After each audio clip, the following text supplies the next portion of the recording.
Yo, people, welcome back to the YouTube channel. You already know what time it is. It's time for another episode of All You Can Eat Chelsea. Big up your damn selves in the building. Make sure you smash up the likes every single damn time. Subscribe if you're new. We got the cast and crew, the panel ready to go, ready to rumble. It's a madness. We finally have some sort of confirmation on what is going on in the world of Chelsea.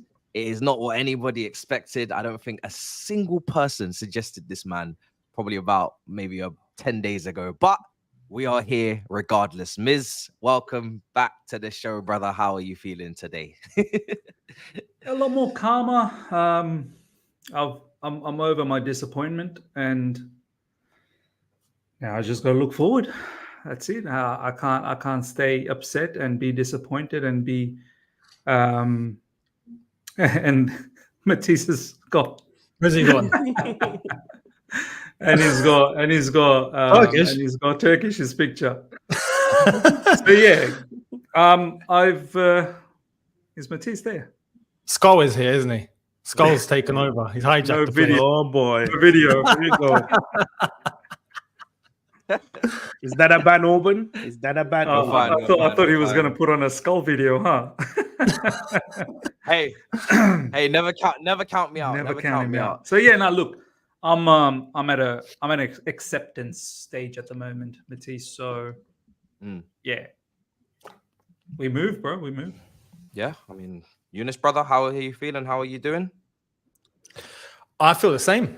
Yeah, I honestly, I'm still shocked to an extent. I as you said, no one really saw this one coming. So it is what it is at this point. And like I've put, I'm not focusing on the manager. Manager. That term's gone now. It's old school, isn't it? It's head coach. So he's coming in. I'll be honest. He's coming in. I'll back him. Yeah, good luck to him. He done what any of us would have done in this situation. I don't blame him one bit. But you best believe anything goes wrong, mate. Those ones above, they're finished. Yeah. So I wish him the best, and I'm looking. I'm in one part of it. I'm looking forward to seeing what he's actually going to do. Yeah. But I'm not going to get on his case whatsoever. Neither am I. No. Yeah, Javon, brother. We were speaking on playback yesterday about the systems and the tactics and the analysis and whatnot. Talk to me. How you feeling today, brother? Yeah, bro. Honestly, after this gives me a bit of clarity. We can finally move on from the mess that was. We know what this board is gonna do. At this point, honestly, I just want to focus on what he can bring to us tactically and what we can expect from him. You know, how much time we can realistically give him, and then we just move on. You know, give us a bit of clarity and actually back your chat in the sense of what type of football you want to play, and we can just move in a forward trajectory, not necessarily an upward one because we don't know what he's gonna give us, but a forward trajectory. Yeah. Bubba's not here today, people. He is busy. He's not available, but you know he'll be back with us next week. He is Maresca. He is Maresca, have you ever seen Bubba and Maresca in the same place at the same time? It's true. It's true. Anybody that comes in that's bored, Bubba is immediately our go-to guy. You know what I'm saying? So I'm looking forward to when he's back next week to give us his opinion on it all. But yeah, Maresca's in the building, and I echo what Younes says, because the way I run it is, if I've got high expectations of a manager or a manager that I want, or I know, you know, I've seen up close in the Premier League week to week, up against some of the best teams, my expectations go up because, you know, that manager, there's certain standards that he has set in his own, you know, kind of job title prior to coming here. So I know what to expect from him. So I expect to see that continued. This manager, you can't say the same. He's coming into the unknown. He's coming into the unknown of the Premier League. He's only, I think, had one full season, experience at Leicester. Before that, he was at Parma. So he's not had much experience at all. So I don't have high expectations from him. But that's not the same as me not having high expectations for my football club, because I don't see this as a restart completely where we have a free season. So there's an unequal balance. I was saying on yesterday's breaking news stream that I did, is that as much as he shouldn't have the world of pressure on his shoulders because he's new to the league and he's young and well, he's 44, same age as Deserby, but he hasn't done anything at this level. So the expectations should naturally probably be lower than managers like maybe Poch, where they've got the experience to lean back on. We should, with this team and with these directors' kind of expectations, we should really be making top 4 next season, especially if everybody's fit. I think that is the key. Everybody mainly should be fit. You know, we should have a pretty good squad going into most games. We shouldn't have 10, 12 injuries every single game. So it's one of those ones. But yeah, man, I mean, listen, he's a forward-thinking coach. You know, he's got those positional play principles. I'm expecting to see our attacking technical players thrive. Are you, Ms. I mean, are you excited to at least see the attacking football? Because that's exactly what this board want, isn't it? It's meant to be mirroring up with the squad. We know we're going to have to make some changes with the team. The goalkeeper, everybody's highlighted, is the first thing that needs to go. Sanchez, I mean, that signing is looking so incredibly redundant and irrelevant. The brother came in last season and he's literally probably got to go this. But what other areas maybe of the team are you looking at just off the cuff that you think could be needing to be reshuffled or switched up for this manager? Yeah, 100% goalkeeper needs to be far astute in ball playing ability, because you're going to be heavily involved in the build-up. You are going to play in between the centre backs at times, and you're going to have to be very, very good on the ball. Petrovic, I think at the end of the season, started to be a little bit more decent on the ball, but nowhere near of the caliber that you probably require under Maresca. Anywhere else in the pitch, I think anyone that lacks some sort of first touch, your first touch has got to be silky. Like the ball is going to be sometimes coming flat, and you've got to be able to cushion that, and you've got to be able to sometimes even first touch pass it to the next person. You got to be able to think a lot quicker. I think this is where I feel like someone like Enzo Fernandez probably will thrive. Caicedo will thrive. I do worry about Gallagher's future. I don't know whether he's gone. He's gone. He would have to go. He would have to go. Chalobah I do. Chalobah. Look, yeah. I mean, from a financial fair point, standpoint, yeah, he's gone. But I wouldn't actually mind having to keep Chalobah. I think I'd keep him all day. He's pretty good on the ball. He's defensively solid. I think someone who could do well under Maresca. I do worry about Mudryk. Yes, he's got an abundance of talent, which is fantastic. You've got to have a silky touch. You've got to be able to have horrible, bro. And more than just a touch, like your footballing IQ, brother, there will be no room for. You've got nowhere to hide anymore. Like you're gonna have to develop immensely. I think someone like Cole Palmer, it will be. He's someone who's worked under, he's worked with, I believe, Enzo Maresca So he'll enjoy. Have you seen the image circulating? Yeah. I've seen that. So look, he'll probably. I'm pretty sure in one side, Cole Palmer would be a little bit shattered the fact that Poch is gone and he's had his best season in his life so far, young life so far. In somewhat, he would be shattered that he's the manager that has been able to do that for him, be so expressive in his ways. But then on the other side, he's probably thinking it's someone that I previously worked with. Yes, it's a little bit more methodical, but maybe Cole Palmer might relish that as well, having that positional play, having that ability that he can just not look at a particular player and just pass and know that someone is there, as opposed to when he was playing under Poch, it was more make it up while you guys out there make things up. So maybe he might enjoy that. He's been part of that. Some of the defenders in the likes of Desarcy, you do need to get better. I think he's finished. I'm being kind. I'm being nice. You're being gentle.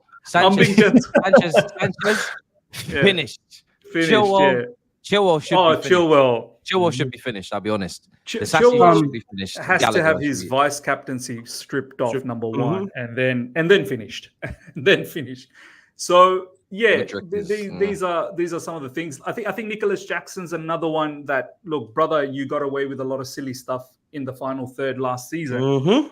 There probably won't be any room for you getting away with silly stuff this season. Sterling might cherish having a more methodical manager. Who knows? He's working on the man gone, bro. No, I don't think that. He's gone. Sterling gone, bro. Panel's ruthless. Everybody else like here. Sterling, no. So that's pretty much it. I think there's a bit of work to do. Of course, there's a bit of work to do. I mean, this is open to everyone, man. But with this playing squad, obviously, they weren't happy with Pochettino leaving. He has worked with Palmer and Lavia before. I don't know how he is at developing young players. Obviously, he did manage a PL2 team, so I'm hoping that he's not too bad at it, not too shabby, considering that is a large percentage and portion of the job is developing young players. More young players are coming in after the young players, Esteval's, Kenji Piaz's.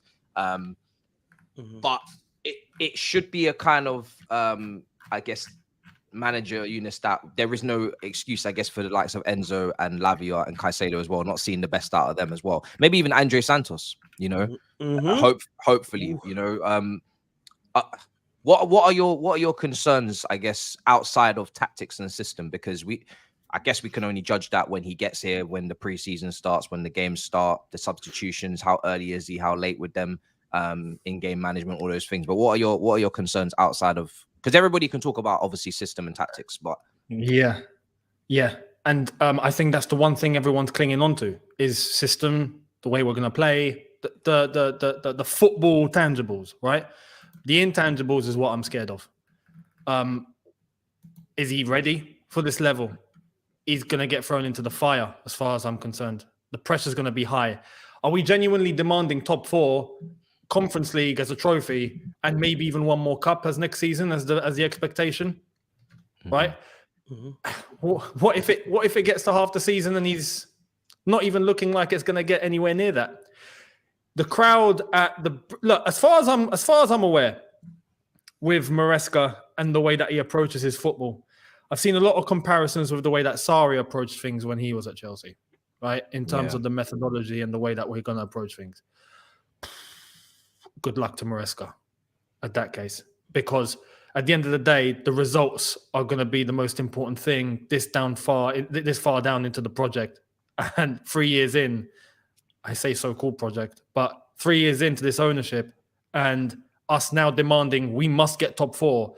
At the end of the day, if the football looks somewhat okay, if it looks nice and the results not coming in, we're getting caught out, we're letting in silly goals or whatnot, that crowd at the bridge can be ruthless. Now, can he handle that? Can he deal with that?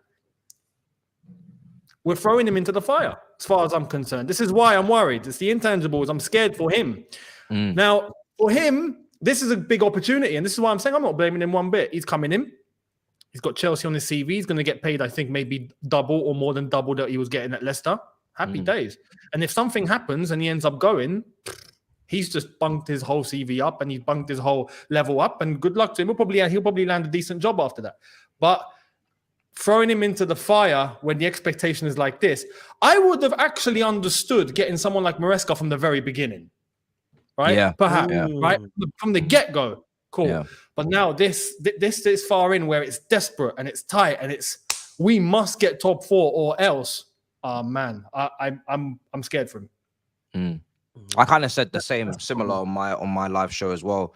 I'm interested to get your thoughts, Javon, because like you said, we did speak about system and the fact that he likes to invert a fullback or he'll commit people forward, and I think from a systematic tactical standpoint, we have the players, and we could be signing some more players. Obviously, a striker, a left back, who knows, Elise, goalkeeper, where it's such at the same time of it being such a high-risk team because there's so much development to do, there are still so many exciting players in that team, like Gusto, if James is fit, et cetera, where I am expecting to see good football. That should be able to be his ideas and as long as he's able to communicate them and implement them and get the players on board and quickly get them on side, he should be able to implement whatever theory he has working under Pep, and obviously seeing his man management skills up close and seeing what he's able to do on a day-to-day basis in terms of communication, in terms of man management outside of just the blueprint. I'm looking forward to that part. It's like Younes said, it's the intangibles of, we can all say on the first day, propaganda-wise, time, can't wait, principles, clips, videos on Twitter, 3 defeats in a row. I know if I put a poll up in that chat, it's 80% Maresca out, and that is the reality of managing Chelsea. We saw what the poll was looking like for Poch before those 5-game runs. Everybody can do the propaganda thing. Everybody can be excited at the beginning, but when the going gets tough, is he going to be able to manage that situation with his mouth? Is he going to be able to kind of speak in a calm fashion and find his way through the tough times? Is he going to lash out? Is he going to? Because I heard Leicester fans, he was saying, it's like, you don't understand my football. You know what I mean?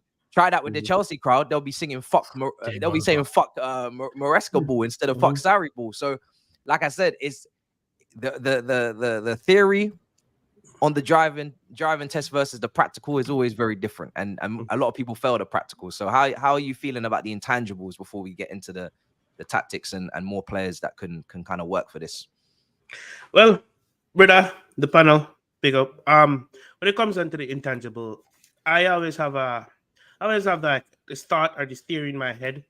It doesn't really matter what you've done in the past as per se, but it's how you conduct yourself the minute you step through that doors for your first press conference. You know, what order you give off, right? If you're gonna go it could go either 2 ways. You could come out fiery, well ready to go, and stay like that through the entirety of the entire season, whether you have losses, whether you have wins, whether you have draws. Or you could go the opposite route. Like Graham Potter, for example. Start out saying the right stuff, and after a couple defeats, you drop your head, you drop your shoulders, and everyone can see you have no backbone and spine when it comes out to the nitty-gritty of this thing, right? So it's up in the air. None of us can tell that he's definitely going to come out with a backbone and say, hey, he's going to be an Ange Postecoglou, for example. We're going to play this way, and I'll make tweaks, and we're going to play this level of football, and we're going to be confident through thick and thin, whether through losses or whether through win, right? None of us know. I'm expecting him to implement his system, and then if the players can see that the system will win them games, the players will be on board. And kind of, for me, once you have the players on board, then everything should flow naturally, because the players have something to believe in. And if the players have something to believe in, it kind of mitigates some of their own mistakes while they can work on improving that. So all of that is kind of correlated to his intangibles, as per se, in my opinion. Yeah. It's also very interesting to see some things, that little things like, will he? Because Poch said he didn't want to knee slide, and Italians are naturally usually very passionate and emotional people. So that comes with its pros and cons. We have a great history of Italians, whether it be Vialli, whether it be Di Matteo, whether it be Conte, whether it be, Ancelotti, who is actually probably the most calm Italian I've ever seen in my life and will ever see in my life. Players, of course, great history as well. The Jorginhos, Di Matteo, Vialli again mentioned. Sarri, of course, Sarri, Zola. So yeah, man, we have a good history of Italians. They suit us well, and we suit them. That passion and that enthusiasm and that love for the game comes across on the touchline. And I think, as much as I wouldn't judge him on that personally, I just know that will help him with the bridge crowd. And I just want him to, I'll be real, shamelessly, I just want him to get stuck in immediately. First goal we score, run up the touchline like it's Mourinho versus Man United. Old Trafford, fucking knee slide, go dive into the crowd. I don't give a shit, bro. Just go. Bro, it's about the optics at the end of the day, bro. Get stuck in early doors. I'm telling you, it will help. He'll have a better start because he didn't cover Spurs. I'll just say that. He didn't walk through the doors for Spurs, so everyone is more, open-minded. Yeah, 100%. But I would say this. I think he needs a good start. Like those first few games has to be wins. If not, the uncertainty creeps in immediately. And again, no fault of his own, right? No. But the comment you put up earlier on is actually a good point, right? that the one advantage he actually has is, unlike before, where I think all the focus, for example, with Sarri was just strictly on Sarri, right? It was just on the manager. I think in this instance, if you know, results don't come in immediately, or if it ends up being a little bit edgy, the focus immediately is going to be like, okay, what the hell did the club just do? Like, it's not actually going to be all completely on him. And that might actually help him. That might actually give him some leeway. So that's, again, a unique situation that we're in right now. This is definitely a situation we've not seen before. Yo, I've said this. I don't know how long you guys are giving him, but I'm giving him preseason, the qualifying rounds of the Conference League, and 5 games in the season. The get-go. That's all I'm giving him. That's all I'm giving him. Can I How many get you games? a cheeky 10 games? Brother, no 10 games of bumper clap, brother. Preseason games in the Conference League qualifier and 5 games into the start of the season. That's it. But you know what it is, yeah? As Younes said, I completely agree with this. I can't see myself getting angry with him in particular this season. I might criticize individual things that he does if I disagree with a team selection or substitutions or just normal shit. But I don't see myself getting angry in any titles with him. It's going to all fall on the directors. And I'll tell you why. Because not only did nobody suggest this guy from Chelsea fan base, not a single soul suggested this guy. So anybody who's saying they did, I'm sorry. I'm gonna need to see receipts. I'm gonna need to see evidence and proof of the date, time, and what, you know, everything. Because I just didn't see nobody suggest this guy. I saw Flick, I saw Almrim, I saw De Zerbi, I saw Mourinho, Conte, everyone and anyone other than this guy, right? In all comment sections, in all chats. So everybody, as far as I'm concerned, is relieved of responsibility. Okay, so don't worry. None of us are responsible for this. This is 100% down to directors. If this shit was to go sour and he was I think it's down to Joe Shields, Matisse. Well, we're going to talk about it. Well, given Joe Shields' track record, he built up a bit of trust. The thing is, right, and this is why I put him in the title, because everything we're doing right now, he seems to be at the scene. Everything that we're doing, he has a link to, which is interesting. He might as well become sporting director, honestly. Maybe he should. But the people that are signing on the contracts and the people that are signing on the deals and the people in the reports are Paul and Stanley and Lawrence Stewart. So you brothers are head hunchers, and until otherwise, you are the ones that will take responsibility. But Joe Shields does have his fingerprints and everything. Not only does he have a link to this guy, he has a link to Tosin, who's playing at Fulham. Or Tosin is playing at Fulham, the Nigerian centre-back, right? He has a link with Elise, of course, because that's a player that he really wants and we're being linked with, of course, along with Palmer and Lavia, and he was apparently heavily involved in the Esteval deal as well. If he's getting more and more power, I'm not knocking it because I've been very impressed so far with everything that he's been able to do. And again, he comes from Manchester City. It pains me to say it, but we are inspired, it seems, from a hierarchy level, not from a fan base level, by Arsenal. Because everybody, it's very similar to what they did, Arteta and Jesus and Zinchenko, and just bringing in people slowly from ex-City. And this is exactly what we're doing. It's very similar. It's to have someone coached by Pep or have someone that's worked with Pep these days seems to be much more valuable and much more important than having any experience to fall back on, which is, you know, we're going to find out. I mean, with Company and Maresca this season, it's 2 of his proteges coming through to the light at big clubs with pressure. You know, talk about pressure in Germany. If you don't win the league, you failed. End of. There is no second place, third place, silver, bronze participation. Did you win the league? No. Okay, you're fired. And even if you did, you might still be fired. You know, it depends on how you win it as well. You know, did you win it comfortably? Did you win it with a swagger? So these 2 managers, I mean, credit to them. They've taken the plunge. I guess the one thing I will say of the directors is, as I said in the title, the Cajones are off the charts. They could have easily went with De Zerbi. They could have easily went with someone that we all know, that we all have higher expectations on, which higher expectations on the manager breeds maybe more criticism if they don't do well, because we know what we should be getting from them. They've gone with someone that exposes them. They've gone with someone that pushes them at the forefront.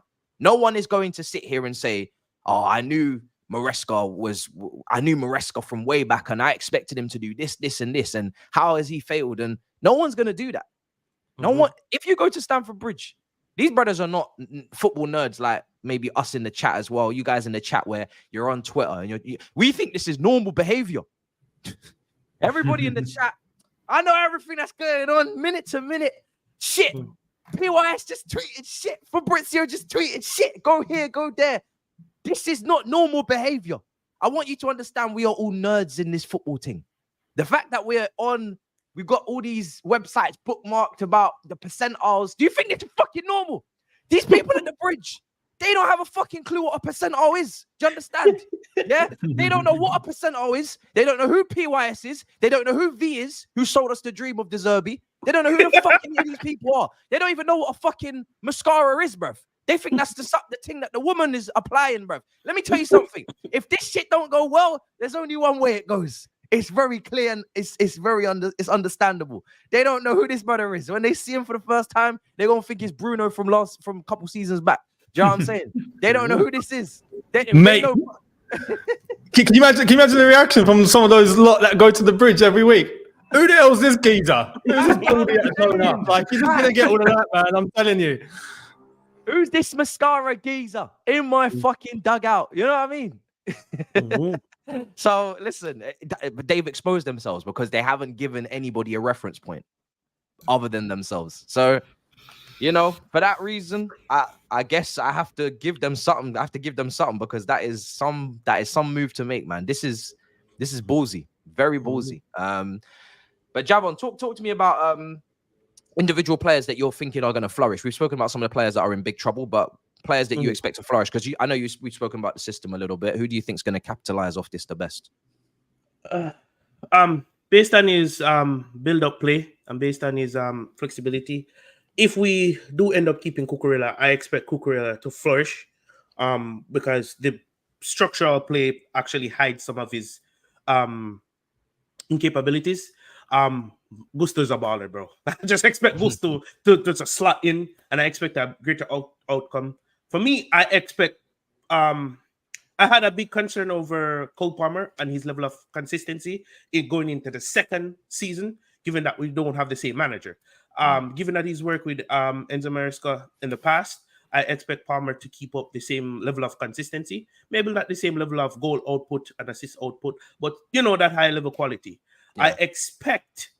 I expect him to get a tune out of Jackson, because the way how he likes to deploy his striker kind of fits into Jackson's build-up play, because everyone can collectively agree that at the tail end of the season, Jackson's hold-up play got way better and he can actually dribble with the ball.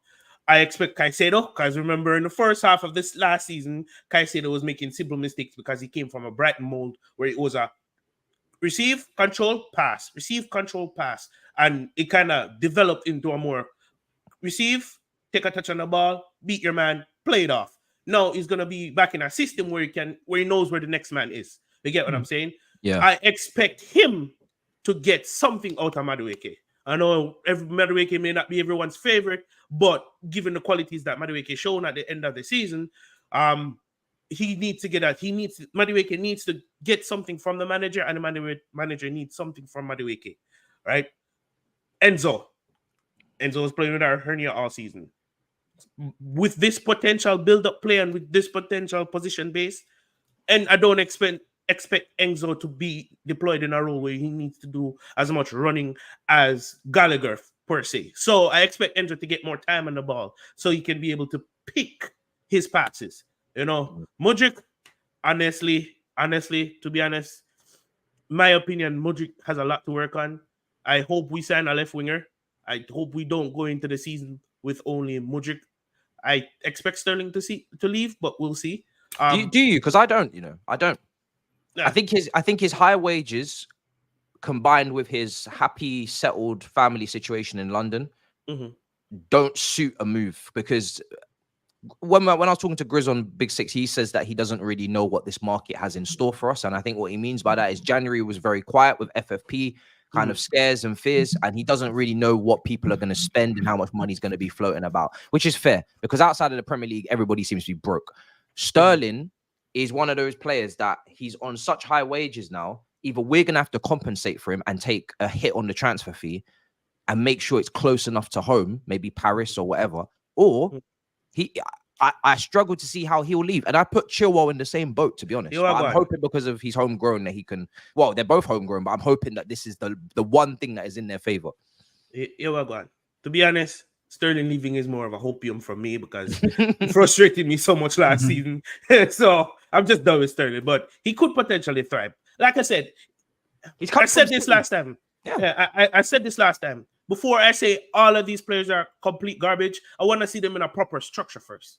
Right? Because everyone knows a structure can cover up for your deficiencies and can, if depending on the manager, can highlight your efficiencies. So that's why I'm kind of listing out these players.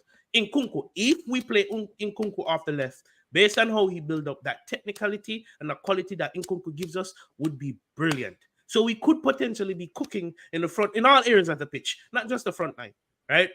I think Nkunku is probably one who will probably be, if he's injury free, I think he will probably be destined to be Chelsea Player of the Year under Maresca. From my thought process and how Nkunku loves give and go. Nkunku's a player, he doesn't want to dwindle with the ball too much. He wants to give and go, give and go. He receives the ball, lets it go, and he takes up a new position, and he expects the ball to go to that position immediately.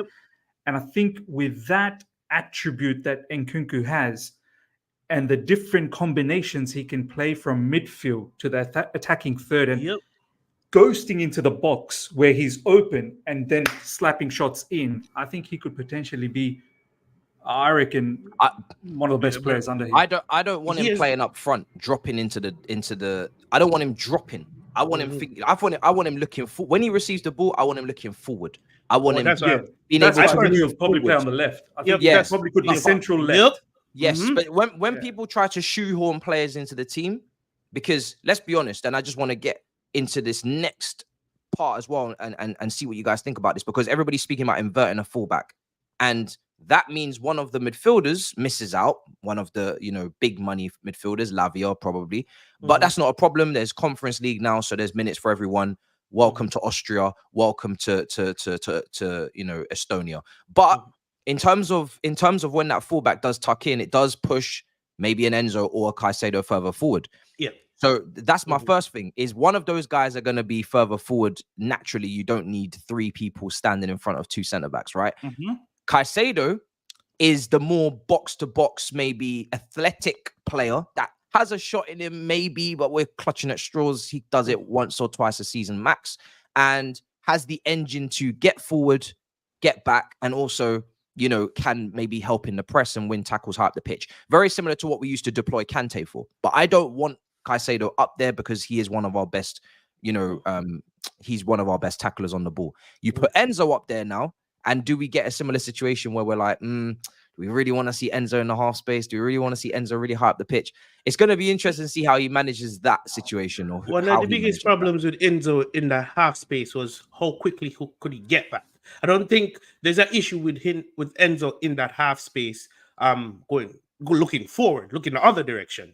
So what I think could happen is we could see someone sit beside Caicedo, which is Enzo, and they kind of rotate as they go along. Who steps forward, who's not? Because remember, his build-up play creates a 4 in defense, the 2 center backs and the 2 inverted fullbacks. So that's why I'm not too worried about that Enzo in that half space. I'm just looking for more quality for the final ball. Who he passes to. Does he take a shot? When to take a shot? That's more my concern.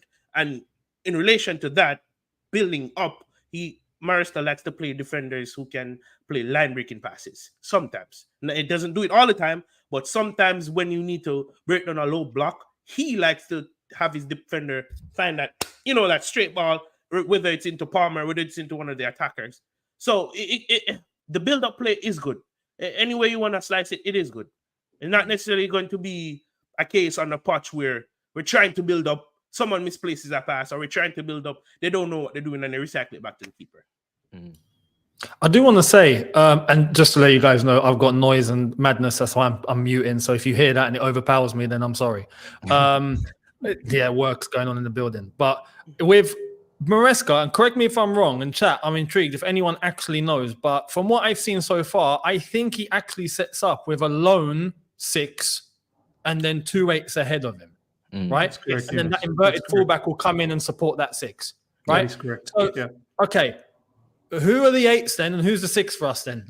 Because we're talking about if Enzo's going to have to move forward or Caicedo's going to have to move forward. Are any of them actually going to be that 6, or is it going to be Lavia, or are those two going to be those 8s? How are we actually going to set up that? You can say that midfield 3, that triangle of the 2 8s and the 6. Who's going to be who? If you, I just want to get Miz's opinion on what I'm thinking. But if you were to go with the traditional Sarri template in a 4-3-3. Exactly, yeah. You would go Lavia maybe at the 6, maybe, or Caicedo at this point, either or. Neither of them are true 6s anyway, but you could go Lavia at the 6, you could go Caicedo and Enzo as the 8s. And if you are tucking in a fullback, then naturally those guys do get pushed a bit further forward. But if you're trying to squeeze in a Palmer in there or an Nkuku in there just to give yourself an extra winger, because neither Palmer or Nkuku are out-and-out wingers in terms of holding the touchline and staying out there to give width. So a low block has... You know, you create separation, you create gaps in between players to try and, you know, you hold the width as Pep says, and you create more space in the middle. Those guys love to come inside. I don't want to see Nkuku getting chalk on his boots and not getting involved in the middle. I don't want to see Palmer getting chalk on his boots, not get involved in the middle. They both thrive in the half spaces where we're talking about 8s will operate, and therefore that's what a Madueke, or if Elise was to arrive, or Mudryk or Sterling hold the width and they get chalk on their boots, they take people on, they go past them, etc. So by that logic, Miz, does someone, one of Nkuku or Palmer, need to be seen as one of the 8s for you, or how do you kind of see that working out? This is the debate I wanted to. Yeah, this is the most important thing. There's no 10 as well, just to clarify. There's no 10. Yeah. I actually have a solution for it after Miz goes. Yeah, I honestly picture Enzo Fernandez being the deepest midfielder. That's how I picture the whole situation. And I expect Cucurella to tuck in and help him out, being that partner in the middle. I expect Caicedo to be box to box, and I expect Nkunku not necessarily be a traditional number 8, but more of someone who starts from the left side, much like what Gallagher was doing out wide on the left side at times, and we would question what is Gallagher doing in that position. I expect Nkunku to be in that area of that left side, at times tucking in midfield areas where he can not just always be having his back against the defenders, but also look forward as well. So that's how I picture it. I don't expect Enzo Fernandez to be a box-to-box player in that number 8 or in that left side. I truly do believe with his ball-playing ability, he should be the deepest midfielder who then, as the play goes on, he can transition from 6 to an 8 to a 10 position, whilst Cucurella tucks in really and looks forward to any mishaps that may happen up front. If there's a mistimed pass, if there's anything that goes wrong, that there is the cover from Cucurella, and the team can retreat and win the ball back high up. So I don't expect a situation. I would find it very strange if Maresca actually thinks about putting Enzo higher up, expecting the ball to come to his feet while his back is against the defenders, turn and look for passes. I feel like he's more of a transitional player. And that's how I picture it. We shall see how it all works out. That's how we always... I'm going to go through Super Chats before I let Javon go, but I think that was always something that we kind of wrestled with last season with Poch, is that he was trying to turn, obviously, Enzo into more of a dynamic box-to-box midfielder, probably the Gallagher role, because he knew that he needed to play Enzo, but he also knew for his way of playing, he needed someone to be up and down and to commit to crashing the box, but also get back at the same time. And he was probably trying to mold him into something that, well, clearly his hernia couldn't do at that current moment. Whether he can do a little bit of it, but not go the full way in that, you know, kind of rock and roll kind of style, and maybe, you know, relax it a little bit more for him. It'll be interesting. But when people are talking about Caicedo inverting from right back, I get it in regards to squeezing in your extra midfielder. But we've got Reece James and we've got Gusto. So I don't really think I need to see Caicedo at right back as I saw him at Brighton at the Emirates, because in that moment, I think Veltman was injured and maybe Pascal Gross moved to midfield and they would swap sometimes. Gross would play right back, Caicedo would play midfield, etc. They had maybe an injury issue. We got two right backs who are more than capable of inverting from that position. I know Gusto can invert. I know that. I don't know if he used to play midfield for the Academy of Lyon or whatever. I think there's some deep diving research that can be done there. I think he has. I've seen somewhere that he has. But Reece James, we can go back to Wigan or not. It doesn't matter. We know this brother can invert. This brother is these two are very, very good footballers. Just off the bat. So we know they can invert. Cucurella can invert. Chilwell cannot invert. That's why I think he's in trouble. I think you need to be able to. I think, Cucurella being able to invert is good for him. I think ideally, a fullback that can invert and overlap is just good for the manager to be able to be tactically flexible. I don't want a fullback that can only invert or can only overlap. I think now in this modern era, you need to be able to do both. That, if I'm seeing Vardy make surging runs for Man City and scoring goals on his right foot, then there's no excuse. I'll be real. There's no excuse for anyone. He's a centre-back. So you've got to be able to do both. But in this team, you definitely need to be able to invert. If you can't invert, I don't think you're going to be very high up the pecking order. 1 week ago, nobody said Enzo is the best manager of all four. Now, all of a sudden, Twitter accounts saying he's generational. The manipulation and PR is insane. Says CFC Ballers. Big up, brother. Top four and Conference League are minimum. We should be winning 24-25. I think we have to be leaving next season with a trophy.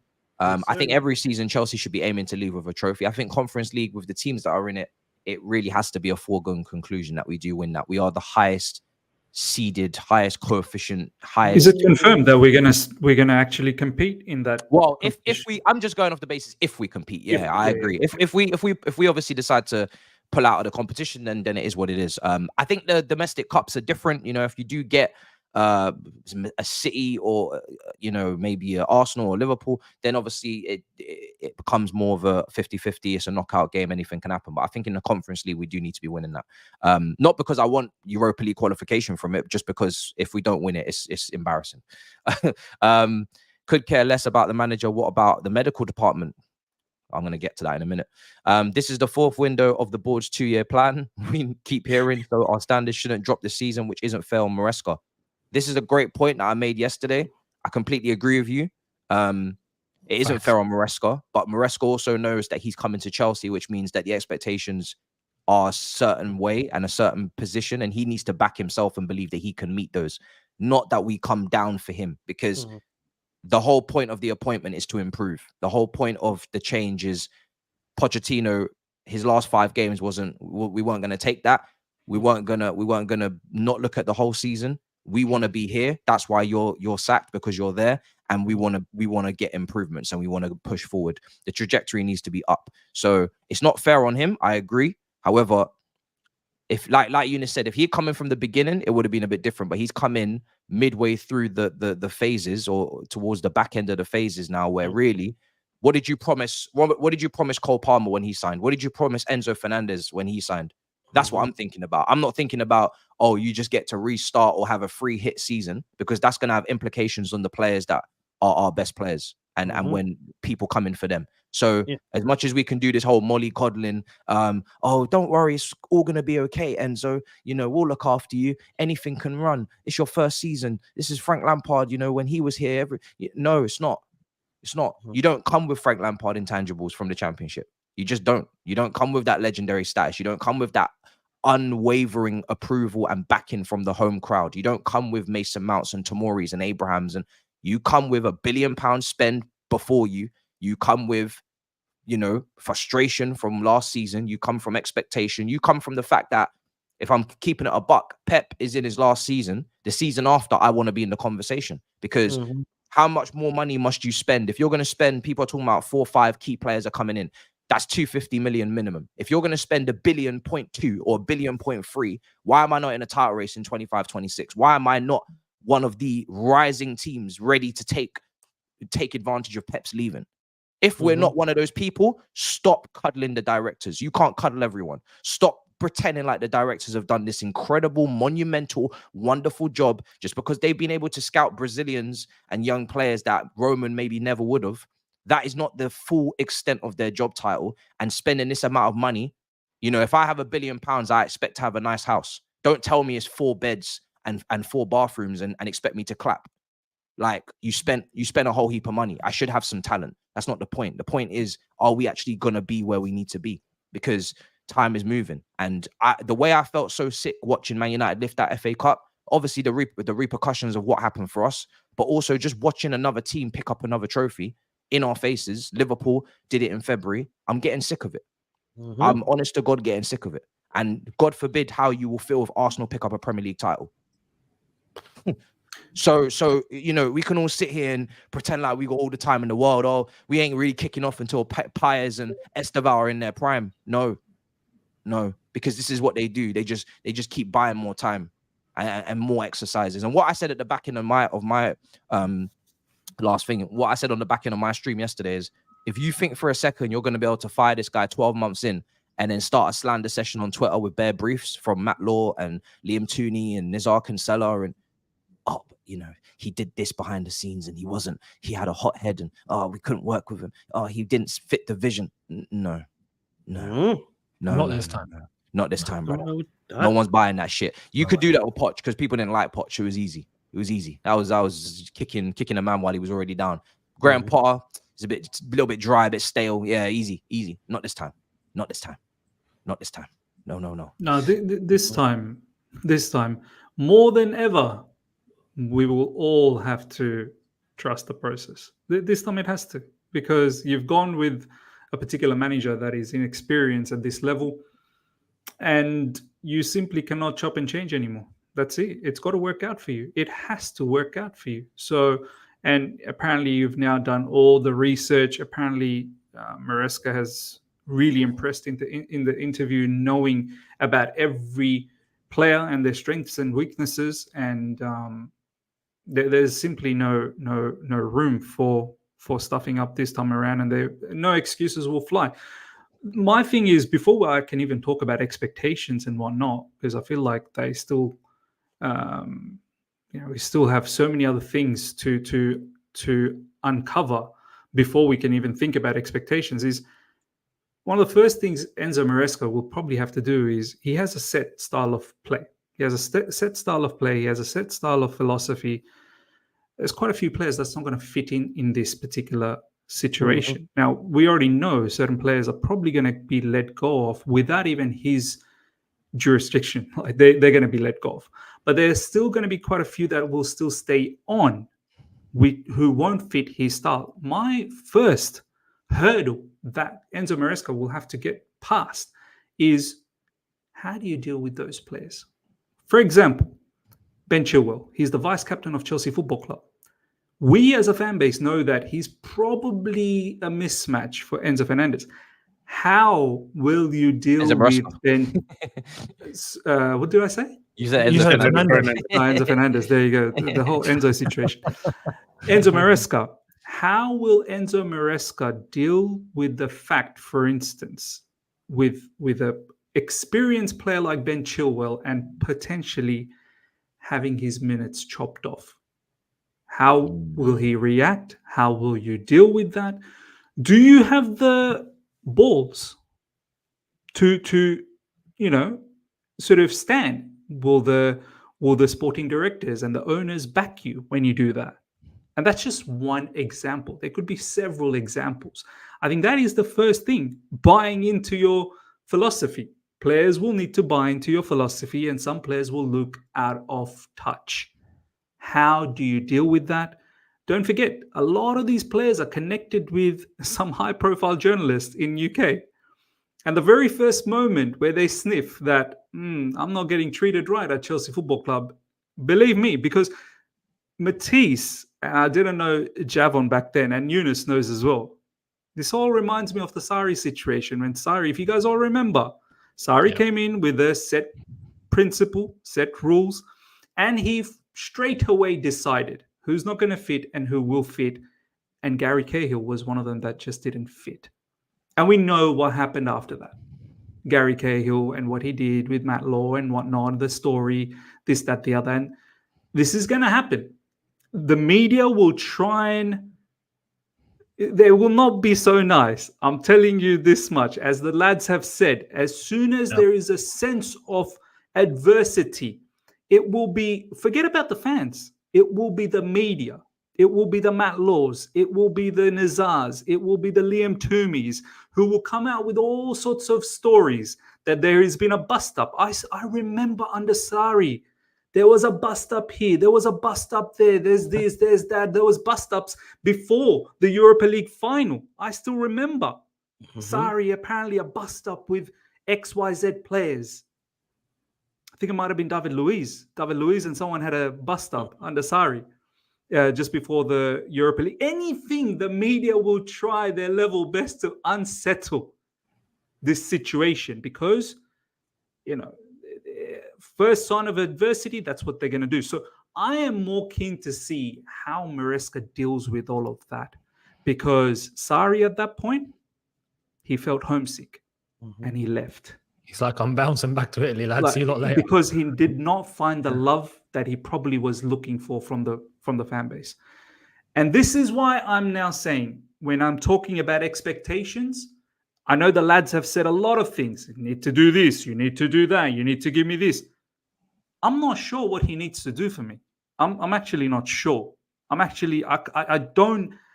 not game enough to put an expectation out there because I need to first see this guy and the players buy into him. I need to see that first. I need to see which players are not part of his plan and how they react to that.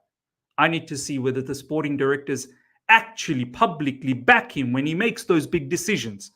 If we're going to go the Arteta way, Arteta went through a hell of a lot of adversity before he became who he is now. Arteta copped a lot of abuse for what happened with Mesut Ozil, for what happened with Aubameyang, for what happened with Lacazette, for what happened with many, many players.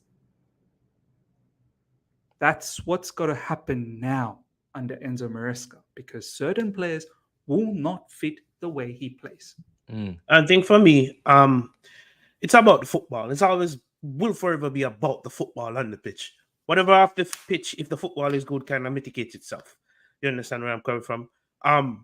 For me, with the reason why I said I give him preseason and the first couple of games from the Conference League and the first couple of games in the start of the season, I want to see your football. I don't want it to be a repeat of Pochettino, where he showed us one thing in preseason, and at the start of the season, but just because of one or two injuries, you threw it all away. You know, I want to see your philosophy on the pitch, right? I want to see the build-up play you spoke about in the coach's corner on that YouTube video. I want to see the same level of football you showed at Leicester for 90% of that season in the Championship. You need to do your best to translate your philosophy and ideas into this football club and apply it to these players. Players who don't fit, you give them a role in this squad. They don't fit, that means they don't make your starting 11, but you have enough games to give them game time. You understand? So those games, I shouldn't after match week 6 in the Premier League, I shouldn't be saying I have no idea what this guy is doing yet. I need to see some glimpse of that because what that does is, if I can see we're headed somewhere and we're picking up points, then the entire fan base can be more relaxed. So if somewhere down in the season, let's say around October or November, there is a dip in form, but we're still playing structured football, we're still understanding the system, then we can give you somewhat of a leeway because no one expects us to compete for the league. We only expect to compete for top 4. And in a top 4 race, you can allow yourself to drop points only in the earlier part of the season. At the back end of the season, you need to have your structure right. You need to know who you can trust by that time, and you need to know who's going to give you a better output. And those players on the sideline, those players that are coming off the bench, are being slowly embedded into your team. Whether or not you're going to keep them next season, that's up to you. So I need to start seeing a shift and a change from the start of the season. No, that doesn't necessarily translate to 5 games, 5 wins, but it should translate to some form of consistency playing wise. What you expect is the principles to be clear and to be consistent, and there'll be tweaks and there'll be certain changes he might do, adaptations game to game. But the way we play and the way that our team understands us to play shouldn't really change. And what you don't want is a couple of defeats and then he kind of abandons his principles and then goes a different way. And you saw it with Ten Hag. Maybe Ten Hag, when he came in at Manchester United, people were expecting to see one thing and they got another because he was maybe trying to bend more towards the squad, or he was trying to get results. But this is the problem, because we know he needs results, right? And we know that not all the players fit. But at the same time, he has been hired for his principles. He's been hired for his way of playing. That's what they want. They don't want you to play the other way, but you need results. So it's like that balance, and not being maybe too, because then people will call him stubborn. I always say you can't win. If he sticks and lives and dies by his principles, but it doesn't bring results, people will say he's being too stubborn. If he switches it, and he's adaptable, and he maybe starts giving us 4-4-2, and it might get him a win, but it's not the cleanest, nicest win, but it got him by. People will say, "Oh, this is not sustainable, and this is not what you were hired for, right? You're abandoning your principles." He's got to get that balance. It's going to be very fascinating, honestly, how he manages that. This is how I look at it, right? As a manager, you set out, you have a baseline of how you play. The other side of management is in-game management and game management. If, let's say, perfect example, let's say I'm a manager that played gung-ho football, you know, my team get the ball to the attackers, bust shot off a goal, just shoot. If I'm a good manager, right, when I come up against certain opposition, I know I cannot play that way because I'm going to get slaughtered, right? So I don't mind him tweaking his tactics for 1 or 2 games, depending on the opponent, because he's at a level now where he has to take his opponent into consideration. All I am saying is, listen, this is our baseline. The perfect example, Ange Postecoglou. I'm asking for a little bit of Ange, but with Ange Postecoglou with common sense, basically. You know, you're going up against City. I'm not going to play the same way against City, but if I'm going up against the Burnleys, the Sheffields, the team that I should be beating, my philosophy should stand 10 toes down, brawling, brother. You understand? But for the bigger teams and the teams that are going to give me a headache, I'm going to tweak my tactics for that. If I start out one way, mid-game, I realize it's not working, I don't wait until the 80th minute or 68th minute to make changes and subs. That's all I'm asking for. Common sense and, you know, a good... Just whatever your philosophy is, embed that as soon as possible, because at the end of the season, everyone in that team knows the philosophy and they need to adapt their games for the philosophy, and then that will breed wins and upward trajectory. I do agree with that, and I think, look, I don't think it should take long to get the blueprint established within the team. I go back to that Lampard-Tuchel saga. Remember what happened as soon as Lampard was playing this weird round circle midfield madness that we all remember, where there was a massive hole in the middle and we didn't know what we were doing, going sideways all the time. But as soon as Tuchel came in, it took literally 1 game. And everyone could see exactly, oh, crap, okay, this is what we're doing. I genuinely think it shouldn't take long to get the blueprint there. And then after that, it's about adaptation. And it's about those little details, as Javon has said. Game to game, depending on the opponent, you tweak. And you don't just go full extreme on one way, highway or no way. So that shouldn't take long. What I will say is, down the line, and this is where, again, I look at Maresca and I just hope he's not been thrown into the fire. When you look at Arteta at Arsenal, it started off difficult, but then eventually Arsenal did tweak the things that needed to be tweaked at club level. And they started getting players in of levels. And they got in, as soon as they got in Gabriel Jesus and Zinchenko, it was like, oh, wow, okay, look, they've taken a step up a bit here. And then they ended up getting Declan Rice. And then they got, Kai Havertz, etc. and all that. But they upped the levels. We can't, I go back to this point all the time, just rely on kids, right? It's going to get to a point where I hope the ones that stand out in this team stand out, and the ones that don't or are not of the level, we have to be a bit ruthless here. We need to get the profile of players of a level that's going to help establish his way. If we don't, I just feel like we're setting him up to fail to an extent. But the fundamentals of the way he's going to play, I think should be evident from the get-go, and then from there it's adaptation. Yeah, because like I said, well, not like I said, like Robert said in the last time he was here, he wanted the manager to prove that he's worth signing players for him, essentially. But to take a bit of his point, if you give us a level of football that is deemed acceptable by everybody, then obviously no one will have a problem backing you. It's just a matter of if the directors are going to actually give him what he needs to then go ahead and challenge. Because I have a fundamental theory here, right? The season coming up, apart from City and Arsenal, the next two positions for top four is unknown because Villa have Champions League football. We still have to see how they will adapt to that. And Spurs are Spurs. I'm just going to leave that there. Manchester United is in a limbo, right? I was expecting this upcoming season for us to kick the doors down and say, hey, we're back, because there's an opportunity there for us, but we have to take it by the scruff of the neck. We have to take it with two hands. There's an opportunity there for us to finish top four. This squad has some form of level where we can get top four with proper coaching, right? So I just need it to work, essentially. So that's why I'm giving him time to drop points in the earlier part of the season, if in the long term it helps us. If you understand what I'm saying. Yeah, I get you. I'm gonna fly through super chats, and I want to ask Miz what he thinks of this 5-year length contract, because that's a lot of people have spoken about that in the chat, and I think it's an interesting amount of time. Perry says, will Chelsea cash in or get rid of Lukaku and Kepa? We need to get rid. I don't really even know how much money we get for them at this point. There's a release clause for Lukaku. I think it's 38 million or something like that. Who do we see taking Sterling? Gallagher, Sanchez, Chalobah, Maatsen, Sarr. Maatsen will have no problem. Chalobah will have no problem because they're undervaluing him. They value him at like 25 million. Sanchez, I don't think you make all your money back, but we'll see. Many personnel changes expected. Yeah, Sarr, it needs to be just released at this point. I'll be real. Just completely released. Party at my house when these foolish owners leave, says Kingsley. He has not been very positive or happy lately. Sean says this fan base is a bunch of clowns and you lot deserve this misery because you're accepting everything they do.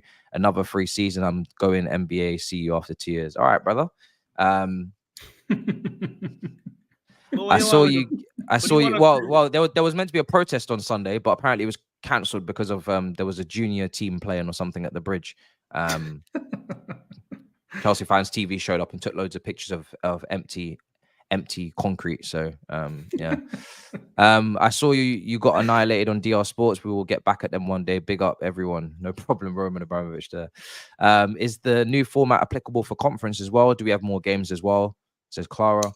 I think so. I think it's all across Europe. It's not just Champions League. It's all the formats. There is talk of a new 5-year deal from Maresca. Haven't they learned anything from how things went with Potter? Well, I guess these guys didn't appoint Potter. Is the first thing to point out is obviously that was a Todd Bowie ownership appointment. These guys Todd came Bowie in masterclass. Absolute masterclass. This is going to go down as their second real appointment. I think Lampard and Bruno and these guys, fillers, Gus Hiddink with no trophies basically. But yeah, this is their big appointment, Miz, because it's a 5-year deal. I wasn't expecting that. The initial reports when I was filming my video was 2+1, and then I had to put my video from unlisted to deleted because it was now 5 years according to Ornstein. I said, you know what, I can't be asked anymore. I'm just going live. What do you make of the 5-year contract?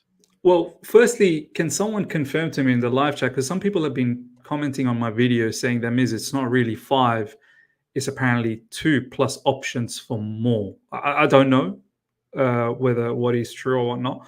Obviously, from what David Ornstein has said, it is 5 years, so I'm going to assume that it is 5. Unless I see otherwise, but people are saying that it's not 5. But anyway, as I said, I'll assume that it's 5. What do I think about the 5? Well, firstly, it gives me flashbacks of Potter. Long-term contract. Is it really necessary? Complacency could creep in. You tend to think, well, I've got a long-term contract secured. You know, what do I have to worry about? I've bagged the money.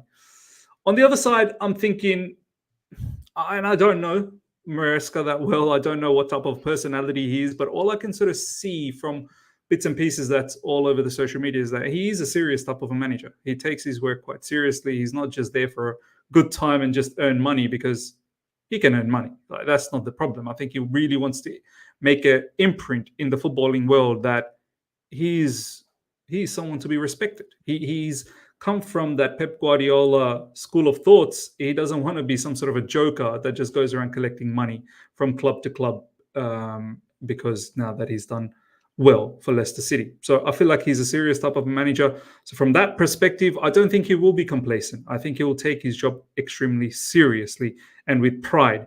I'm hoping that. That's Maresca's side. What do I feel about the sporting directors and our owners giving that level of contract? Well, it tells me one thing. This is it. I don't think all the things that you guys have said, if I need to see this, I need to see that, I need to see philosophy earlier on. It kind of gives me the vibe that you guys are sort of thinking if it doesn't work out earlier on, then fans are going to turn on them, on the manager, and potentially you will have, as Matisse said, after three losses in a row, people are going to be Enzo. I keep thinking Enzo Fernandez, Enzo Maresca out, right? I think what these sporting directors and owners are now fully trying to send a message. You know, the way I do it, here's a message just for you. I think they're trying to send a message to the fans that stop your hashtag outs. It's not happening anymore. So we are going to be with this manager long term. We are going to be patient with this manager long term. There will potentially be adversity and there will be heartaches.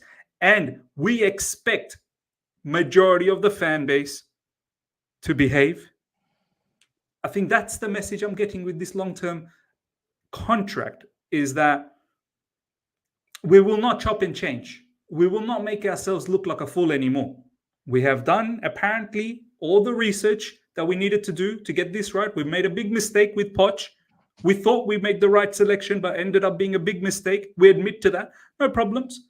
It's your first appointment. You made a mistake. No problems. This one, they seem that they've done their homework. They've done their thorough research. They've done their hypothesis, their analysis, and they're here now. And they're backing this guy. And I hope that's what it is. That, as Javon said, if the preseason looks a bit funny, if the first 5 games looks a bit funny, I hope they don't just fall into the trap of what the match-going fans are screaming or whatever they're uttering. I hope they stay true and honest with the whole situation. Even if, and I'm going to say it out publicly right now, even if Enzo Maresca doesn't achieve Champions League football next season, which is a possibility because he's never, ever competed at this highest level, even if he doesn't achieve Champions League football, you cannot sack him. You cannot. It's as simple as that. Because you've now given him 5-year contract. You have to believe in him. We have to believe in him. And he has to turn around and do it for us. Unless it's something drastic that he ends up getting us 10th, 11th, 12th again. And then, you know, you'll have to be like, what the F? Like, this is, at a bare minimum, it has to be top 6 finish. At a bare minimum, with a style of football that is building on the team. If he gets top 4, wow, well, he'll win all of us over. Like that'll be fantastic. For someone who's never competed and made it into top 4, well, that shows immense potential. But if he doesn't make top 4, which I said is a very big possibility, don't be Enzo Maresca out, because it will never happen. It cannot happen. It's incredibly frustrating though, isn't it? That I hear your logic, because if he doesn't make top 4 and he makes 5th or 6th, I can't look at him and say, how dare you? How dare you? Yeah. How could you? How have you failed? This is crazy. How could you fail? You can't. You cannot. But the directors then have failed. Because Yes. we should be in the top 4 next season, right? If everybody's looking at the We points should gap be. even this year with all the injuries, and they're saying, how on earth did we not make top 4? If we just beaten Sheffield and Burnley, we'd be almost there, right? I can't disagree with that. Forget all the other games, the 4-1 at Old Trafford. Forget the 5-0 pumping at Arsenal. Forget the Liverpool 4-1. If you just beat Sheffield United and Burnley, you're almost in there, right? With no Europe. Conference League, 100%. I don't even expect to recognize the team going out there half the time in the group stages. Tyreek George, Dyer, Matos, Whispers Richards. Yeah. So with that group stage that we're going to be playing in there, that shouldn't even really make a massive impact, I'll be honest, on our form in the league, because that competition is of such a low level in the group stages. You should be walking that shit. That's almost like playing a friendly and keeping everybody fit in the midweek to just keep it pushing. That's like a intensive training session. I'll be keeping it a buck, right? So when it comes down to top 4, there shouldn't be any injuries. So when people talk about the medical team, when the briefings and reports came out, it was Pochettino's heavy, intensive, Gangan style, regime that was causing all the injuries. So can I add, at Leicester, his injury record is actually really good.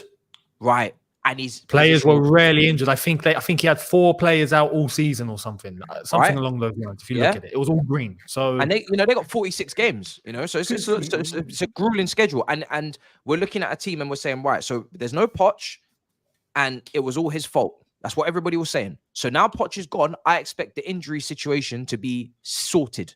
I expect to see a normal amount of injuries, 2, 3, max 4, 5, max. And with the amount of players we have, that's actually not that bad. When you look at the bench after that, even with 5 injuries, it's looking damn good. We saw at the back end of last season who can be on that bench when we got 5 injuries. So that should be sorted. So if you're telling me that you're going to spend, and I'm not talking about the manager, you're going to spend 200 to 250 million, because that's what we're talking about. If you're getting a centre back, goalkeeper, left back, potential winger, potential other centre back, right, mixed into one, and a striker.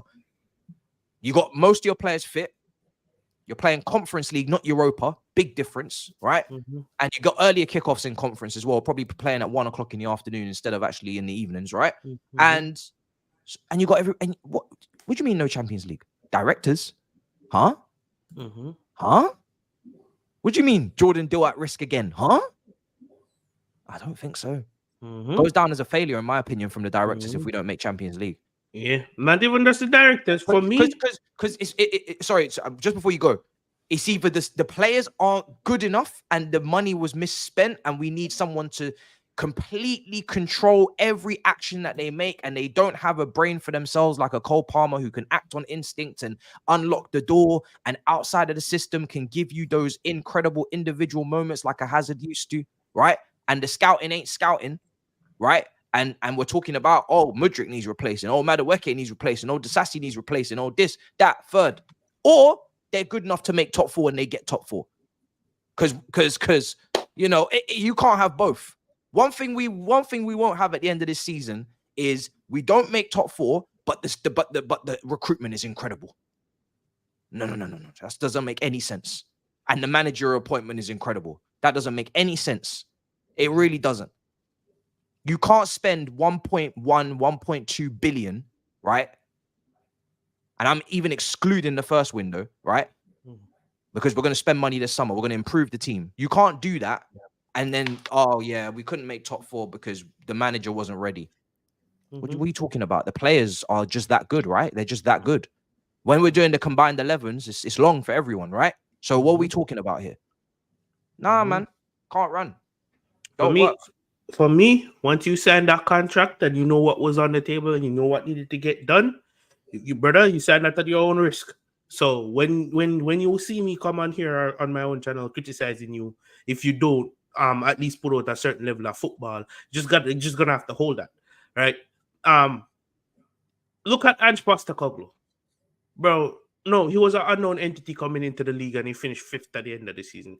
That's because he had a clear style of play and his level of football was deemed good enough over the entire 38-game season to finish 5th. Potentially could have gotten 4th.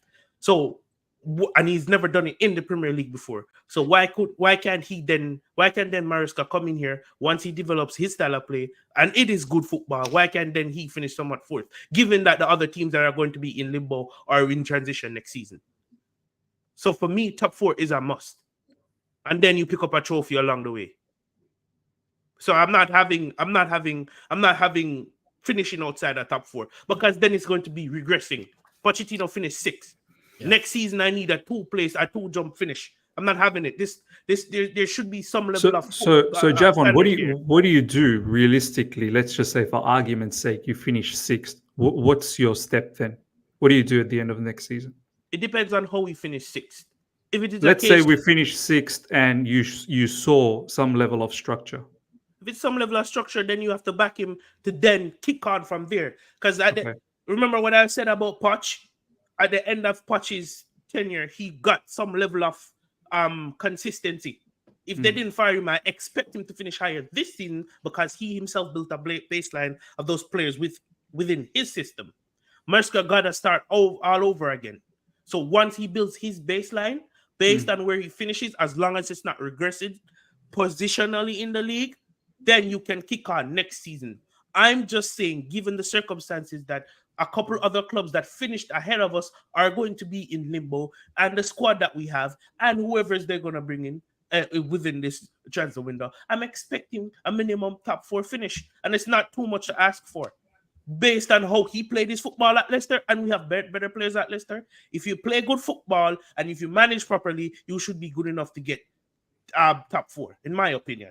People are expecting the system more than Pochettino. People are expecting the tactics to be better, right?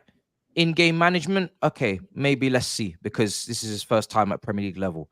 The injuries improved, right? There's so many things last season that went wrong. People are not expected to be misprofiled under this manager. He might. We haven't spoken about it. We don't know. But people are not expecting to see Levi Cole at left back, Chilwell at left wing, Gallagher on the wing, Enzo in the 10. So again, this is more points, right? People are not expecting to see these things. There's so many things that happened under Pochettino that people are not impressed with, and rightly so. You're just not expecting to see all those things, which means all those points dropped. It just shouldn't be happening. We shouldn't be dropping that quantity of points. Yeah, without all of those issues repeating themselves. It's just simple maths. The maths has to math. If we're not gonna have the same injury crisis, if we're not gonna misprofile players, if we're not gonna have a team with no system and no plan, because that's what Pochettino had. He had no plan, no system. It was all just chaos. If we're not gonna concede the most Premier League goals in our history as a football club, and our defense is going to be better, if our players are not going to text Astrid wet, and they're going to have more experience from their mistakes, and they're going to come into the season more mature, yeah, and then you're going to sit here, and then you're going to sit here and do that. No, but then you're going to sit there and tell me that we're going to finish lower, or we're going to finish in the same place. How does that make sense? How does that make? It doesn't make no sense, bro. It doesn't make no sense. People are afraid of the maths not mathing. The maths has to math. Yeah. Because if Pochettino is that bad, and we just got to sit on individual brilliance, then boy, oh boy, we should be better this season. Yeah, and exactly. I'm not aiming this at the Enzo. I'm aiming this at the directors, because that's all I've seen in the briefs. That's all I've seen in the reports. So make sure the maths is mathing at the end of next season. Because if it's not, I'm gonna call it 100%. I'm not gonna let these men just. You can't just be spending billion. You can't. I'm sorry. At some point, you have to be held accountable. And I'm sure the ownership on top of them, they must be thinking the same way. They have to be. Because ain't nobody spent money like this before. People are telling me in the chat, oh, we got average squad. It's not that impressive. Then what the fuck are we doing here? What do you mean we got an average squad? How do you spend this amount of money and then tell me we got an average squad? So what are we doing?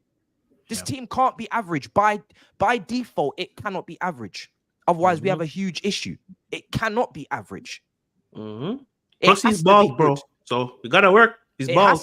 The team has to be good. It's not the team's not allowed to be average. It has to be good. That's what people don't understand. Completely. The direction they've gone in. Listen, the amount of money that's spent, and now, as we've mentioned, going into next season, there better not be an injury crisis, right? Or there better be a clear plan. If expectation is going to be top 4, I'm sorry. The line is drawn at top 4. End of story. As far as I'm concerned, if we don't get top 4, we finish 5th. I'm sorry, it's a failure.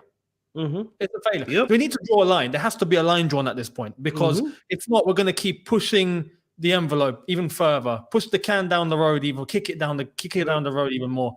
It's just going to season after season after season, and we're just going to end up in the same zone. There needs to be a line. And you know what? Like I said, if we were to miss out just on top 4, I'm not coming for Maresca. No. But it's on the directors. I'm sorry, you failed. Out. And then at that point, I'm expecting the directors to be changed. You kick those 2 out and you get one proper director in, and let's crack on with a proper director who can then analyze Maresca and the situation we're in, and we'll go from there. But top 4 has to be a non-negotiable. As well as, I'm sorry, I have to say, there's Conference League as well. If we're competing, I'm sorry, we got to win this competition. If not, we're going to look like a laughing stock. You're not trying to get knocked out to Vikings, or No. No bother with this, no man. No bother with the fuckery, man. No bother with that. No. The thing is, why I'm so hell bent on top 4 is how long until we can realistically be in the conversation for a title, right? If we can't keep finishing the same level and continue with this mediocrity, or continue with flip-flopping, there needs to be some form of stability first, and then build on that stability. And I'm not asking for a quick jump to a title challenge. I'm not asking for a wonder season where everything just clicks and we go. I like things to be done granular, because that means it's more stable when it's done granular. So if next season we finish top 4, then we can know what signings to make to kick on from that. Maybe we don't even need to make a lot of signings for the next transfer window. Maybe this team just needs to gel and just needs another season to gel to then kick on, to know what games we need to take more serious, or when to show up, or what to do, what games to prioritize, or how to operate themselves in a league where they can challenge for the title, right? That's why I'm so hell-bent on getting a team and some stability to finish top 4 next season. So the season after that, I can say, you know what? Top four, we finished last season. We know we can do this. Whether Pep is here or not, the next step after that is to try and compete. And then we kick on from there. Because a cup competition is a cup competition. Look at the draw. That's 4 years deep. That's 4 full seasons deep. That's fair. Yeah. If you had told me when they're coming in and they mean what they say, and they're ambitious, and they got money, and they got a plan that's better than Romans, my brother, 4 years deep, I'm asking you to compete. Not win it, like, definitely, but you should be competing. I don't think I'm asking for too much. I'll be real. If you're as smart as you say you are, right, and you know what you're doing, you shouldn't take more than 4 years to compete. Especially from where you picked us up at. Because you didn't pick us up from 10th, or you didn't pick us up from 8th, 7th. This ain't Liverpool with Paul Konchesky and Joe Cole and Stuart Downing. This ain't Arsenal, when they were 8th. You're picking us up in good stead. Not perfect. Yeah, some centre-backs going on a free call. You're not picking us up in the gut, in the pits of hell, though. You know what I mean? So I'm just interested in the mathing, man. That's all I'm interested in. I'm interested in the mathing. Bro, and the thing I said before you get to super chats is, I know people are shitting on the Conference League. The only thing I'll say is, when we win it, because, bro, if we compete, I'm not expecting anything else apart from a win. But we can use that. I know it's a weird cushion to use, but we can use that to say, you know what? This lot won a trophy. Let's kick on from here. Let's use it as a positive. Let's put a positive spin on this. People may want to troll us or not, but we still want a trophy. And then if we could pick up a domestic trophy as well and finish top 4, that's more than a successful season in my book. But yeah, when people say, do you expect this manager to challenge for a title? Again, if you're going to be sprouting names like Xabi Alonso and Zidane, and managers, and you're saying, oh, well, they did it. Okay, we're doing it now. So again, you have to hold some sort of consistency with this logic. If you're bringing in a manager, he has to be high potential, which means, yes, I'm expecting Maresca to be capable of challenging for titles. That is what Arteta is doing. Why should I expect less than what Arteta is doing? What is happening here? Can people remember the whole plan, the whole blueprint, the whole vision? They are inspired by Arsenal. The bare minimum Maresca should be able to do in a few years' time is challenge for the league. That is what Arteta does. Xabi Alonso, everybody said he won the league. Why can't we get our version of him? That's the plan, right? Vincent Kompany is expected to go and win the league with Bayern Munich. If you're going to be a young manager and you're going to take that jump and you're going to go to this level and everyone's going to do the propaganda, then you've got to back that with, yes, that is what the expectation is. You are the new breed. That's what Mourinho's did. That's what Conte's have done. That's what Allegri's have done. The old guard won league titles. They challenged for league titles when they were younger, and they were up there doing bad shit and handling big business.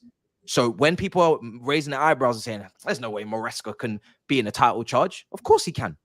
Of course he can. He's come from the school of Pep. He's come from Manchester City. He's been around a winning environment. Of course Maresca can challenge for a Premier League title. Because if he couldn't, if we never believed that he can, then he shouldn't be here. Because Chelsea is meant to be going in the direction of getting back to challenging and winning titles. So by definition, if you're hiring someone for Chelsea and you're giving them a 5-year contract, not a 1 year or 2 year, and saying you're just a stopgap, he's not a stopgap. He's a long-term 5-year contract guy, which means there is promise, there is ambition, there is potential. So that's the aim. That's our version of Xabi Alonso. He's bald and he's sitting in that chair. That's what we're aiming for. You can't hand someone a 5-year contract and then be like, I don't think they can compete for the league. But then why is he here? Then why not give him a 2-year? Right? So again, the maths has to math. It's easy to say, Xabi Alonso, he won it. Why can't we do it? Understand modern principles and the way football's going, guys. This is how football's going. So understand it then. Fully understand it. Don't just understand it up until the point where I start laying out plans and laying out expectations and then, hey, chill with that shit, bro. Chill with that shit. No, we don't chill with that shit. Xabi Alonso, immediately, in, bang. Now, I'm not asking for that, but I'm saying that has to be his potential, right? Otherwise, at some point, it's not going to make sense. So you have to believe. You have to believe that he's qualified to take us there, man. That's the whole point. I really hope he can. That's exactly what I'm thinking with this guy. I'm thinking I'm buying into something long term. I'm not expecting this guy to be gone in 12 months, man. I'm not expecting this guy to be gone in 12 months. I really am not. I'm expecting to see a really talented, up and coming coach. And we've just snagged one of the best in the business. Hugh was saying on Big Six that he's really high regarded in Man City. You know, highly regarded. He was saying that he could have maybe even been in one of the options to replace Pep, because they'll be looking for one of their guys in-house, most likely, right? Whether it be Girona manager or someone that's worked with, people will just assume they're going to go and get Nagelsmann. No. They're going to get someone that's probably been in-house, you know, someone that understands Man City from top to bottom. This guy is highly regarded. So, you know, you got to really believe in him. You can't half believe him. You got to really believe him. No, I got to say one thing here as well, because I can see people in the chat. I think have the perception that, oh no, this is all on Maresca. Like we're completely believing in Maresca, and this is all on him, and that's it. And it's got to work because it's him. Like no. This is the other side of the coin, right? as Liz would say, this isn't that. This is a case of we back Maresca. I'll back Maresca fully, right? Good luck to you, mate. And the expectation of, he's got to get top 4. It's not because, we know he's going to do it. Like, no, there's genuine doubt about this guy.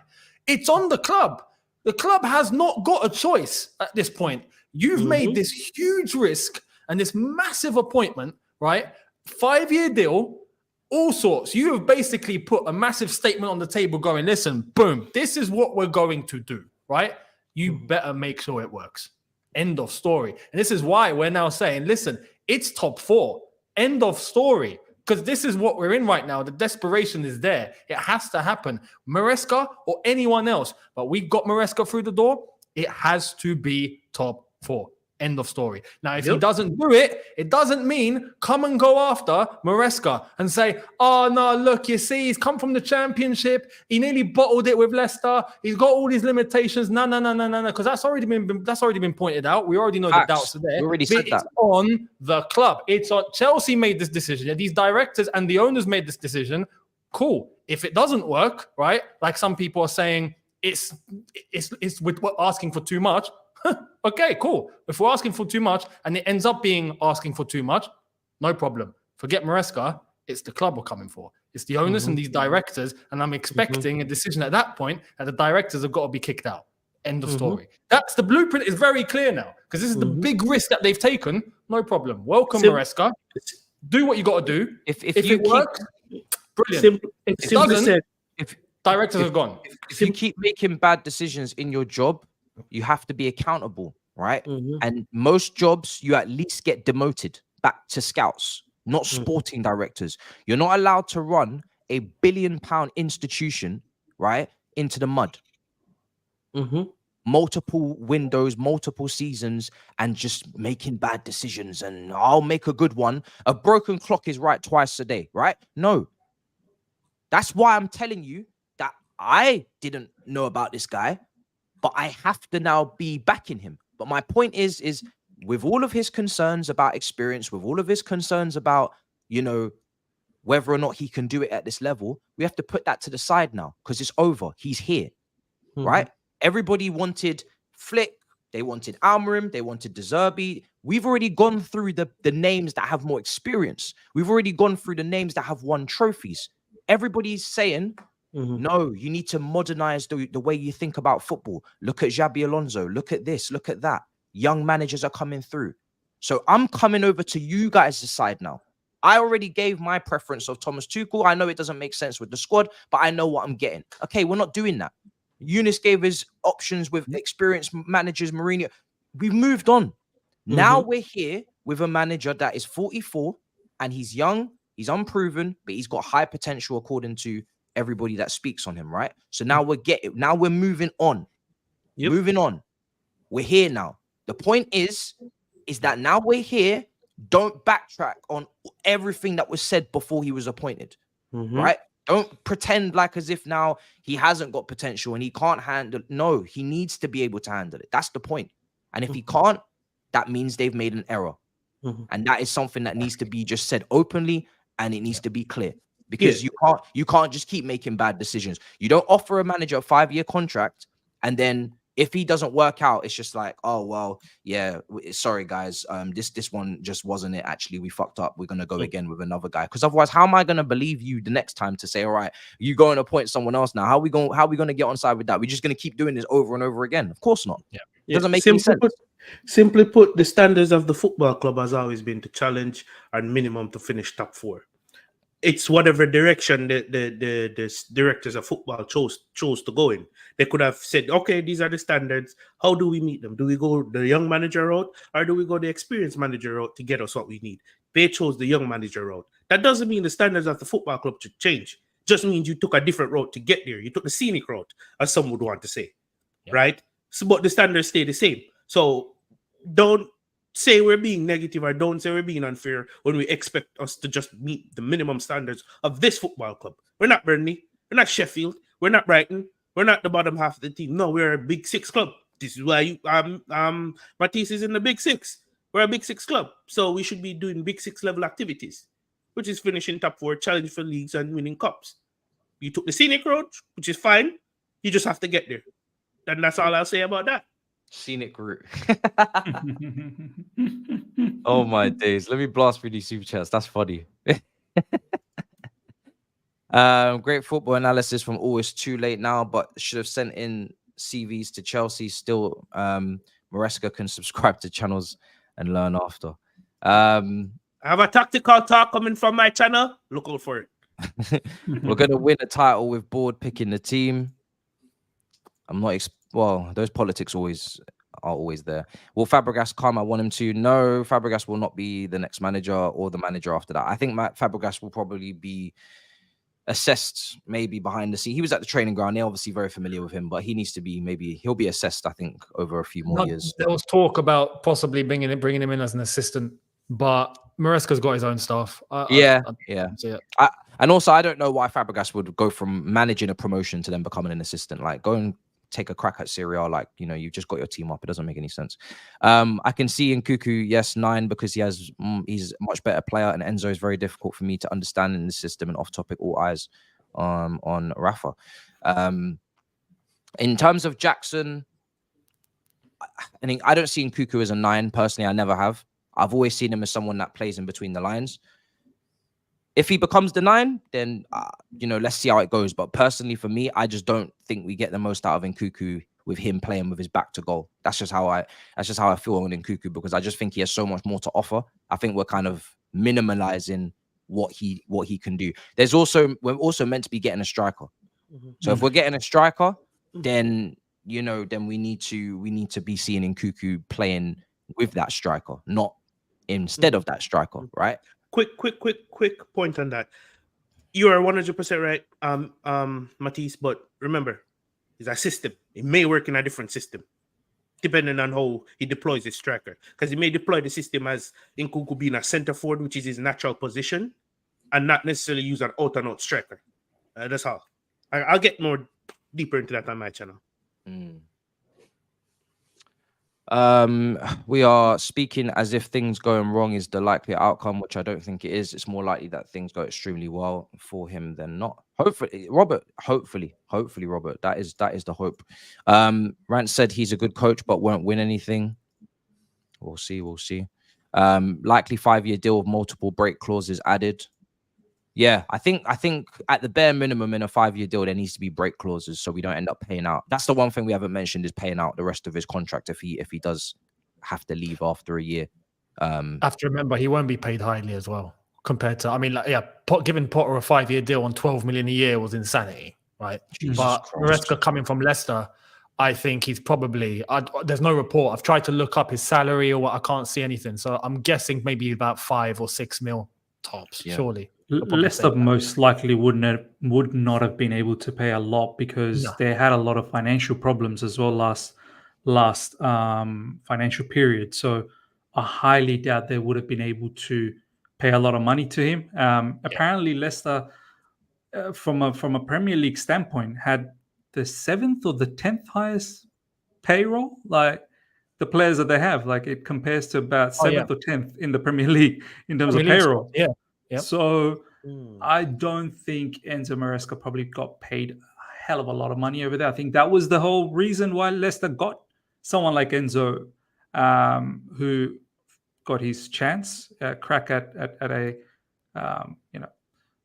top level club like Leicester. And I don't think his salary is going to be that huge. It will be more than what he was on at Leicester, but I don't think it's going to be anywhere near Graham Potter's level. Highly doubt that. No. John says should have said the same thing with Potter. Yeah, Potter. I don't even know what the hell happened there, man. That was such a. Remember the squad under Potter was hellish. I think it was up to like almost 40 players. Yeah, and no structure and hiring, signing players and whatever. So that year was just basically that was a year of we're clearing out, but we're also bringing in loads of players at the same time, and we're just gonna see basically the biggest switcheroo ever. In terms of the playing squad. It's taken more L's than CFC. Shut it, mate. Imagine we spent $1 billion on world-class players. Big Six fan here. Good luck being mid for the foreseeable future. Hopefully this will learn you to be humble when talking about other clubs. I'm always going to speak about other clubs exactly the same, regardless, even if I'm in the championship. I'm sorry, Miz. Top 6 is not acceptable. It's not our fault they picked this manager. That's what I'm saying. They're lowering the standards for everyone. As a fan base, we've been divided on a lot of issues, but what should unite us all is top 4 in a trophy or directors out. Maresca needs time, but not these directors. Facts. Poch was one of the reasons Caicedo chose Chelsea over Liverpool. Poch out, guys. Can now celebrate. We will get no serious player coming in. Don't quite agree with that. Don't think that should be the tipping point. But anyway, right, we're going to wrap up. We're going to come to an end. Miz, final thoughts, brother, before we wrap up? Final thoughts. I'm just very clouded in my head, to be honest. Yeah, look, I'm all in. I'm all in. You know when you're playing poker and you've got a hell of a lot of chips. Yeah. I've just put it all in, and Bet it all on black or bald. Bet it all on bald. all my So chips the are club. in now. So Yeah. club by the looks of it. So Yeah, so for me, look, I don't know. I don't know what the future holds. All I know is that the club has made a succinct. They've. I feel like this time they've like, nah, this is it. So, even if we don't achieve our targets next season, I don't think anything will change for the foreseeable future, and we will now really, and bombastically, as Matisse says, we will, for the first time in our life, we will have to trust the process. We will have to. We must. That's how I look at it. Don't ask me what my expectations are. Don't ask me this, what's going to happen to the directors, what's going to happen to the owners. All I know, for the very first time in my life, I will definitely have to trust the process, or else there is no other way. That's it. Younes talks football. Talk to me. Final thoughts, brother. listen, like I said, welcome in advance because we've not seen the confirmation yet, but we will. Yes. So welcome to Chelsea, he's the Maresca. Yeah, he's the Right? manager. No. Coach. Oh, yeah. I thought you were We going to don't say do managers anymore. I think there's a twist. But yeah, I'll back him 100%. I hope it goes well, and we'll see what happens. For me, the expectation, I'll be honest, deep down, I'm concerned of how it's going to go, but I hope it's going to go well. And if it does, great. If it doesn't, heads will roll. So, yeah, let's see how it all goes. And obviously, when that confirmation comes out, then I'll give my thoughts and opinions on a video later on, which I'm expecting. Yeah, I'm expecting this all going to be done by today. So, yeah, same. I don't want this to drag on. We already know who this is going to be now. Let's get this wrapped up. Javon, bro, final thoughts. Pleasure again, bro. Final thoughts. Listen, do what other managers fail to do. Just come in and embed your style of play. Stick to your principles. At the very least, you'll have the backing from most of us here because we know that you'll stand for something and you won't fall for anything. Just play good football, keep your standards high, and just continue to play your style of football because it will breed results. I am targeted. I have a sniper pointed at the directors of football and the board. But for now, I'm just going to hold off on pulling the trigger because I need to see. I'm going to give them a bit more time. This is the final season. And, hey, I just want to see good football and my club succeed. That's the final whistle. Yeah, Get it? that's the final whistle. I love it. Listen, it's the final whistle. I'm probably gonna. I mean, I definitely am going to back this manager more than Pochettino. That's my final thoughts. Because what people fail to realize is with Pochettino, I was actually very critical for most of the season because I was so disappointed in what he brought to me as to what I thought he was going to bring to me with misprofiling, etc. If I know someone and I rate someone highly, I am more critical of them because I expect from them. Reece James, when he got sent off, for example. That's not the case here. So this guy's going to get so much love from me. It's going to be incredible because he's at fault for fuck all. I'm telling you now. This brother ain't going to get no blame this season. I'm telling you.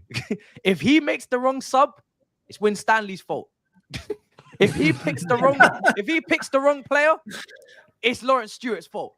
They are the managers this season because this is their man. This brother could do no wrong this season. No Joe Shields, though? No Joe Shields? Joe Shields is still not a sporting director, miss. I know he might have relations with him, but he's not in. You know, he's like the employee that's overdoing his man. He's overperforming, but he's still just an employee. He's still just in his office. I'm not sure about whether he's overperforming. Definitely in his job, he's overperforming. I think sometimes he's doing things that are not in his job description as well. Yeah, So- of course. So Of course. he's trying to multitask and multi-skill, which yeah, yeah, 100%. someone needs to sit down with him and talk to him about his But they- KPIs. But they are signing off on what he's maybe suggesting, and whoever signs off is the one that's responsible. We all know who That is true. the That is signature. very true. The signature at the bottom. When this is announced, it's going to be his. When Stanley is going to be Lawrence Yeah, Stewart that's true. on the official statement. We approve. We find this guy to be Whether you got credible. influenced or not, that's not my issue. Exactly. You're signing. You're signing. You are signing. You are signing. You are signing. Yeah, because I don't know this guy too well, and I'm only going off very little, info. And I think all of that info needs to be put into context anyway, because he's coming to Chelsea with different level of players against different level of players, and it's going to be interesting, man. But yeah, this guy, he can't really do too wrong unless he like Miz said, unless he puts us back in 12th, 11th. it's really not far from what you'd expect from someone in their first Premier League season. So yeah, man, I wish him all the best. I'm looking forward to seeing his first press conference. And yeah, I just hope that for his sake that he just gets the crowd on board ASAP and the players on board ASAP, man, because I want him to win a trophy and I want him to do well. It would be great if we found our next Xabi Alonso or whatever it is. You know what I mean? It would be lovely. So yeah, man. The first Maresca, putting it out there. Love that. The first Yeah. Maresca. I like that. Yeah. So guys, smash up the likes. Links in the descriptions for everyone's channels. The Final Whistle link in the description. Follow me. Follow. Come over to my side. Check it out. Younes Talks Football, the other side of the coin, all links in the description. And we'll see you guys next week, I guess. And by that time, everything will be done. That's for sure. So yeah, next time, see you guys in a bit, people. Peace. Peace. Bless.